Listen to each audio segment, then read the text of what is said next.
Hello Capricorn, welcome to Dove and Serpent Tarot. If Capricorn is your sun, moon, or rising sign, this is your reading. Please hit the like button, leave a comment, consider subscribing to the channel, especially if this reading resonates with you. And if there is anything you would like me to pray over or meditate upon or send positive energy toward, please let me know. Now this is going to be a general reading, so try to be open and receptive to whatever may come through during our time together. I am merely the messenger. And I ask you to connect directly with each of these cards and use your own intuition to take you beyond the details that I might provide. And remember, Capricorn, that the most important part of any tarot reading is you. Wow. 9 of Cups. Beautiful, beautiful. That's happiness. You're going to be very happy, right? This is what we're doing. This is what we're working on. This is the process and also the goal, right? Pursuing our happiness, following our bliss. Wow, an Ace of Cups. So there might be something new. Out of the old comes something new. This is, wow, 10 of Wands into an Ace of Cups. This is pretty wild. Got some air energy, more fire, more aces. Interesting. A lot of predictions here. I think there's a lot going on. Let's select the mystery card, bonus card, confirmation card. And this is one card from the Smith-Waite Tarot that we are going to select at random. We're going to put our frog friend right on top. Now, we've named the frog. It just came to me today. We're going to name the frog Kevin. And if you have an idea of why Kevin might be a suitable name for a frog, let me know in the comments, right? It has something to do with some rather silly dad jokes or references that I make on this channel pretty often. So if you're a regular viewer, that might make sense. We'll see. Anyway, that card's going to tie everything together, right? It's going to give us the confirmation that we need at the end of the reading. Let's see what we have. We've got major arcana here with this tower. This is a lot of changes, right? I think the tarot right now is predicting a lot of changes. I think you're predicting a lot of changes. It's very powerful energy. I think it's a powerful breakthrough, awakening. I think that we're closing out a lot of old energy, letting go of a lot of baggage, letting go of this idea that we have to control everything, perhaps. We're getting into this water energy. This is really nice. You know what I notice here is that we don't see any indication of the Cancer energy. Very often in the Capricorn readings, we've seen the Cancer energy, which is your opposite sign, right? Your shadow energy, the other kind of silent, unconscious half of you. We don't see that. Interesting. Maybe we have done this process of integrating or at least getting to know that side of ourselves. So maybe this water energy here is us pursuing our life, living our life, pursuing our bliss and our happiness with this kind of full integration of ourselves, right, of our own energies. Maybe. The 9 of Cups, very, very good card. You're someone that wants to live that connected life. You want to feel happy, as we all do. But you're looking for a life, maybe a career, an experience, general, I think, where physically you are abundant, right? Mentally, emotionally, spiritually, you're fulfilled. For you, it's got to be all-inclusive. And I think that's why we've been needing to embrace that Cancer energy. Those are our kind of our hidden motives, our hidden motivations, our hidden desires. our hidden impulses, right? That shadow energy. Well, I think that we're starting to live this kind of a life now. This is true happiness. I just want to focus on that card. That is enough for the whole reading. We don't need anything else. The recent past, the Ten of Wands. This was I feel like a lot of conflict. This was a lot of struggle, kind of power struggle even, right? This was maybe some codependence in your life, right? Also, real quick, what I see in this card is these two wands here. The two out in front. I wonder if that is Capricorn, Cancer. I wonder if that was you feeling like there were two sides of you. Maybe your interests, your will, your pursuit of happiness, maybe your plan for life, right? Maybe you were split into two. Maybe you felt that there was this conflict within you.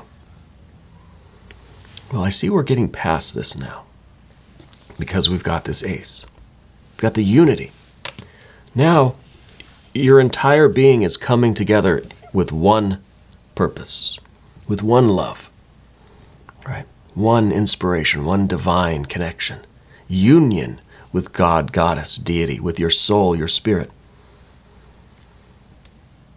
You're finding your purpose now. It's unified. We're no longer split.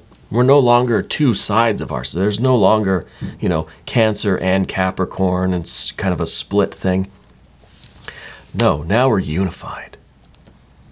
And it's from this inner union, this divine union, I feel that we're able to pursue our happiness with that Nine of Cups. This is perfect. This could just be the whole reading right here. Right? I'm predicting that this conflict, this split that you feel within you about your path, your purpose, your direction in life, that's going to be resolved. And you're going to start living out this union, right? I feel like you are having this kind of spiritual awakening, right? I feel like this union that's taking place when all of these wands really fuse together into an ace, you're going to feel this intense awakening. You're going to feel like your third eye is opening. You're going to feel as if you have experienced this kind of union with the divine. I don't know how else to describe it. It could be a Kundalini awakening. It could be a full chakra activation. I think it's really going to be unlike anything you've experienced before, because we're finally resolving this split, this internal conflict, right? We're unified now. I think this is taking place within you, where you're realizing that some things in your life have to be left behind, right? That as you ascend, as you rise, some things are going to be left down below, and that's okay. Those things are not needed anymore. It's like rocket ships, like the space shuttle, right? Has the rocket boosters, all of the different, when those have kind of expended their fuel, when they've served their purpose, they fall away. I don't know what happens to them after that. I don't know if do they fall back to Earth, or are they still up there? I don't know.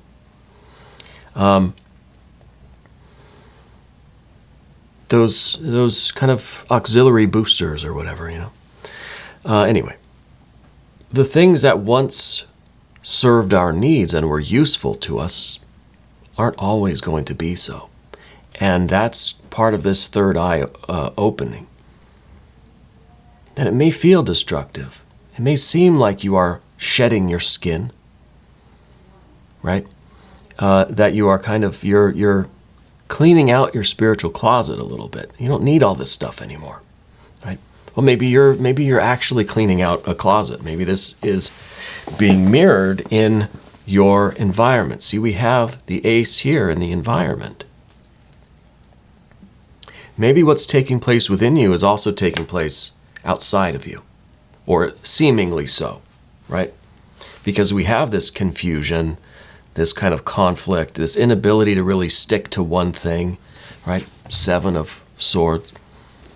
We want unity, but we feel split, right? We feel there are many different wills in us. There's the me that wants to go this way. There's the me that wants to go that way. And a lot of that is this kind of Cancer, Capricorn, the shadow, the struggle between the day and the night. Maybe this is part of the reason why we always get the Sun card for you. Because from our perspective, from our terrestrial perspective, we see the split. We see Capricorn, Cancer. We see that there's day and night. But when we get to the Sun, there's no day and night. The Sun is always the Sun. The Sun doesn't go to sleep at night, you know? So by getting this spiritual awakening, this cosmic perspective, we no longer see the light and the shadow. We no longer see the split, the internal conflict between Cancer and Capricorn. There's unity, right? Unity. And this is a unity that may feel a little destructive or disruptive, maybe is the right word, as we clean out our spiritual closet. Yeah. But anyway, I feel like this is something that is being mirrored in the external world, because internally we see the split, we see the internal turmoil, conflict. We see the unity. The unity causes a little disruption. Okay. And then externally we see that there's a little bit of confusion, this kind of turmoil. It's a little bit cluttered, perhaps. There are different paths. We can't really seem to stick to the one thing. We get unity, right? And that unity here, externally, may be a little disruptive in our environment, right? So here's the kind of the external equivalent of the Tower energy. Well, this is the Knight of Wands. This is some cardinal fire. This is some real Aries energy. Very similar to what's going on internally with the Tower now is going on externally with this one. And this might be a lot of abrupt changes, you know. It could be that we are literally just, you kind of, you know, you come home one day, you just start taking stuff out of the closet. You start spring cleaning. It's the middle of, what are we in, September now? It's just kind of impulsive and abrupt, but it's prompted by this inner unity. It may be reflected externally as some disruption in your life, making a lot of changes, kind of doing things more spontaneously that seem rather out of character. It's a reflection of what's going on. We've achieved this kind of this unity within us, and now we're kind of expressing that outwardly. Well, it's important for this not to get too carried away, though. All right, the Knight of Wands needs a little bit of the temperance here. So we have to continue with this water energy, and the Ace and the Nine of Cups are very, very important because we're trying to create this best life. We're trying to follow our bliss. We're not trying to just throw everything out and cause a lot of chaos. No, there's a purpose behind it, within it, around it, you know, all of it.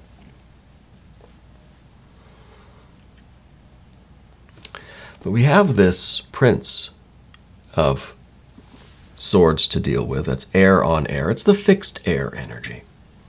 This is a card that kind of says, hey, old habits die hard. This is a card that doesn't really know what to do with this energy. It feels like there's some disruption, some chaos, but how do I then reorganize things? You know? How do I kind of put things back together and get on with my unity? It's the difficulty of going from the Seven of Swords to the Ace of Swords, right? How do we get all of these swords kind of fused into this one purpose, this one clarity organization, totally decluttered, right? We got to figure that out. We got to strategize with that. And I think that's why we need this Three of Wands. Because the Three of Wands is very much like this, the Knight of Wands here. This is that Aries energy, right? This is the Sun in Aries. This is very important.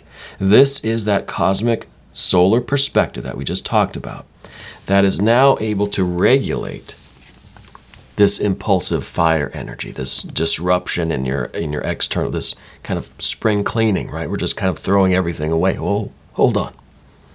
Let's use our solar perspective to see the unity here. We see what needs to go. We see how to organize what's left, right, to create the kind of life that we want. So we need to know ourselves. We need to have this cosmic perspective. I think it's very important.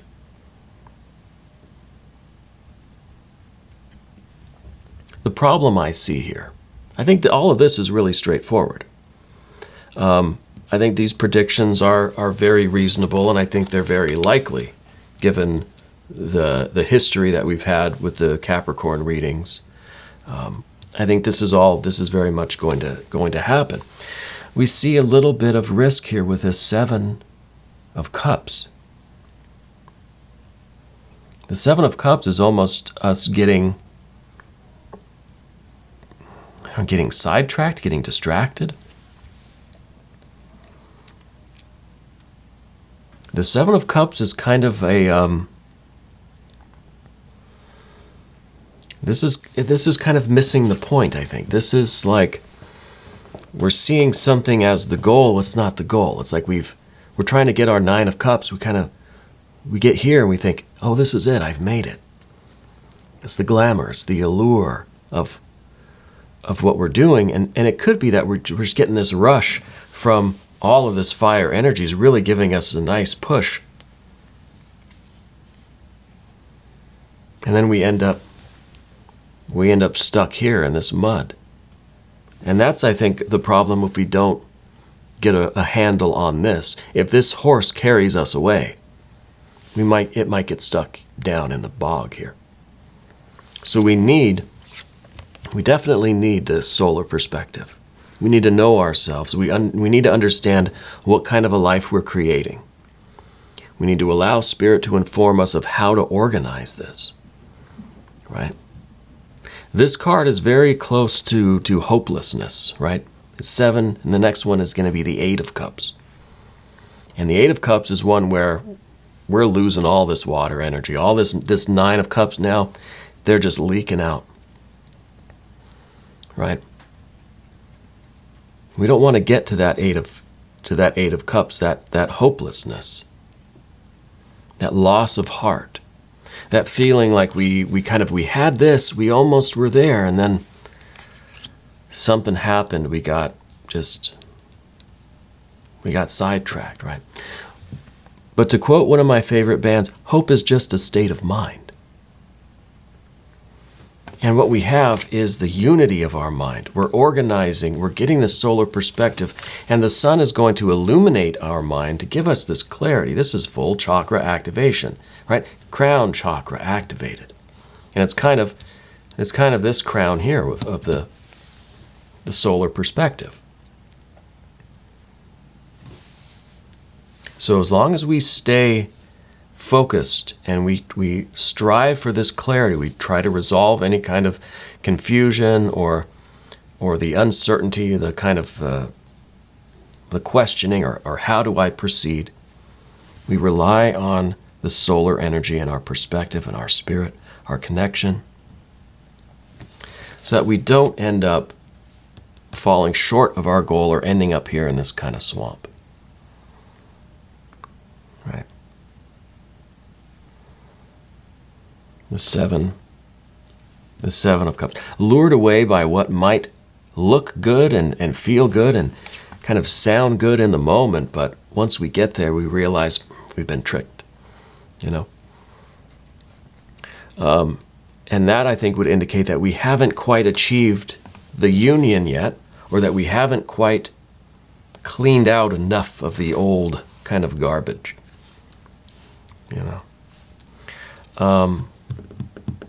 One thing I want to do now, I think, which I don't do very often, but I want to consult the I Ching. I think this is a good situation for that. And the I Ching represents the wisdom of the ancient Chinese sages and their connection with spirit and with source. And this is not the traditional way of casting a hexagram, but we're going to do it anyway.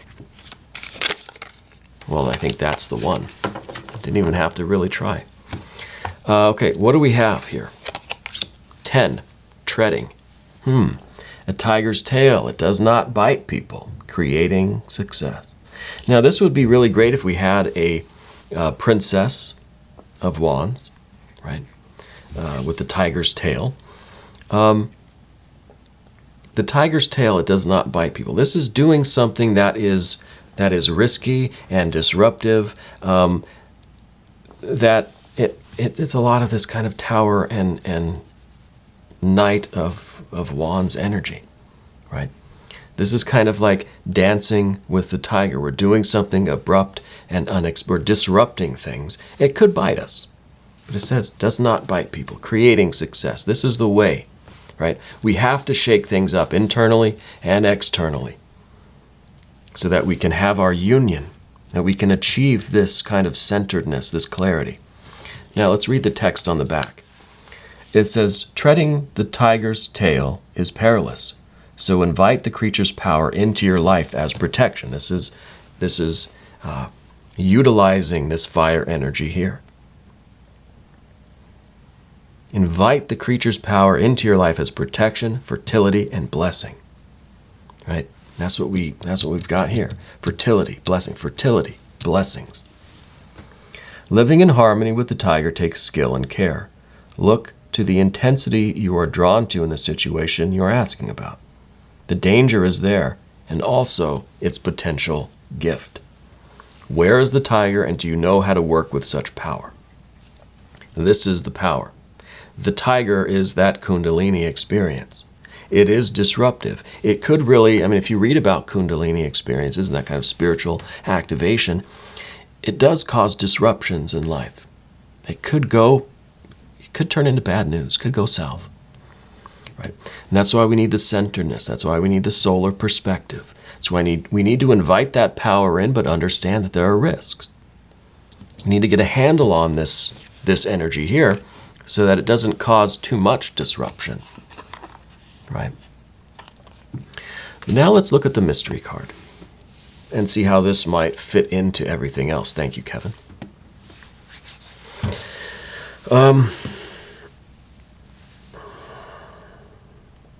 It could be a princess of wands, sure. I would like to see maybe some earth energy, though, because we don't really have any of that, right? We've got everything else. We don't have any of the earth energy. So that's what I'm kind of predicting here, is this earth energy or the princess of wands. Yeah, it's earth energy. It's the Two of Pentacles. It's change. And that's kind of what we're talking about here. Things are not staying the same. We're not stuck in this kind of a turmoil, this kind of an internal conflicted state. No, we're making changes. We're getting rid of stuff. We're shaking things up in order to achieve the unity. Right? In order to achieve the success and the constancy, we need change. Right? To achieve the stability of the aces, we need to change. We need to embrace this energy that, causes change, causes these disruptions and shaking things up. So I think this is what we're trying to do. We're trying to take the two, and we're trying to create that unity, right? We're trying to realize the unity within the multiplicity. I like this. I think this is good. This is a good confirmation. Yeah. We're going to do an extended reading. If you want to stick around for the extended, click on the link in the corner. New readings come out every day, 6 a.m. Chicago time. Please subscribe to the channel. And hit the notification bell so you don't miss the next reading. All right.